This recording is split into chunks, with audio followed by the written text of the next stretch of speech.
To import our proposed Civil 3D surfaces, all we need to do is go to the Data Sources drop-down and select Autodesk Civil 3D DWG. Here we can navigate to our Civil 3D file stored on BIM 360 and refine what objects we'd like to import. In this case we just want the proposed car park and surrounding landscaping surfaces. Once the surfaces have been imported, you'll notice that they are listed beneath the terrain category. Like all imported data sources in InfraWorks, we will need to configure their insertion prior to the files appearing in the 3D model. As we're using Civil 3D surfaces, these will have been created geospatially in the correct place, therefore we need only to ensure the right coordinate system is selected.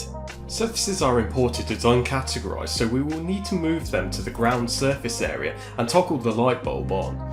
It is important to note that the hierarchy that the surfaces are displayed is crucial to how the surfaces will triangulate, thus the higher the surface is in the list, the more of a precedent it takes. Let's now repeat the process for the other surface. Now we have both of our Civil 3D surfaces imported, we are going to add a final file which is a model containing 3D solids representing the car park curves, created by extracting the solids from Civil 3D corridors. For this import we shall use the AutoCAD DWG 3D Object option. Like all files, we shall need to configure the data. As the model is geographically located, we simply need to select the correct coordinate system just like the Civil 3D surfaces. Now the curb model has been imported, we can more easily differentiate between the data boundaries.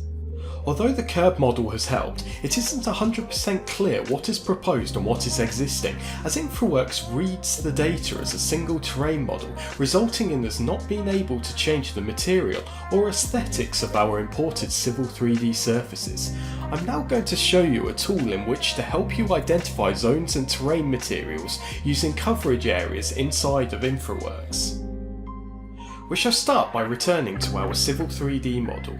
For both surfaces, we need to ensure we have extracted the boundary or extent as a closed two-dimensional polyline. From these polylines, we are going to export two shapefiles, one for each surface, which shall act as a boundary inside of InfraWorks. Inside the export dialog box, we must ensure the Treat Closed Polylines as Polygons option has been ticked. Back inside of InfraWorks, we can import our shapefiles via the Data Sources dropdown.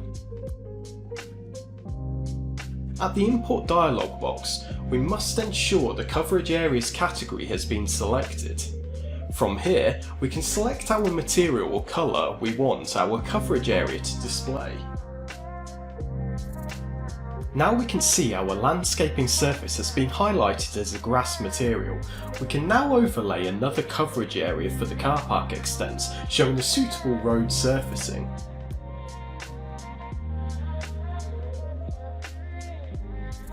We can now see our surfaces are clearly prominent inside of InfraWorks, ready for further models and detailed features to be applied. Depending on our required output, we can switch off the satellite imagery, giving us a more simplistic aesthetic to our model.